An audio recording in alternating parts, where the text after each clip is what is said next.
Privacy and prison don't, and some would argue shouldn't, go hand in hand. Recent change in policy announced by the Michigan Department of Corrections has some questioning if a privacy line is being crossed, but the MDOC says it's needed to keep stuff that shouldn't be behind bars from getting there. This is a piece of mail that could not only be disruptive, but potentially deadly. According to the Michigan Department of Corrections, quote, illicit drugs have fundamentally changed over recent years to include synthetic sprays and strips, which are easily added to paper and concealed in mail, end quote. Mail can be sprayed, soaked, or in some way treated with an illicit drug and then sent on its way, often with only the sender and the recipient aware of it. That's problematic anywhere, but perhaps even more so in places where limiting contraband is a priority, like Michigan's prisons. The MDOC telling us, quote, these drugs pose a great risk to our staff and those living in our facilities, end quote. In order to understand how, you need to understand Michigan's current prison mail rules.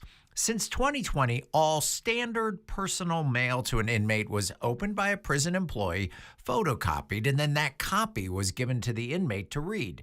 But, and this is a big but, legal correspondence between an attorney and an inmate had a different set of rules. With that kind of mail, the inmate got the original documents, and MDOC has discovered sometimes they got more than just that. Paper treated with illicit drugs making their way behind bars via the mail, often being sent by people posing as attorneys or using fake, confidential, special handling mail elements. It's happened enough and posted enough of a safety concern in prisons that MDOC is changing its policies beginning in January.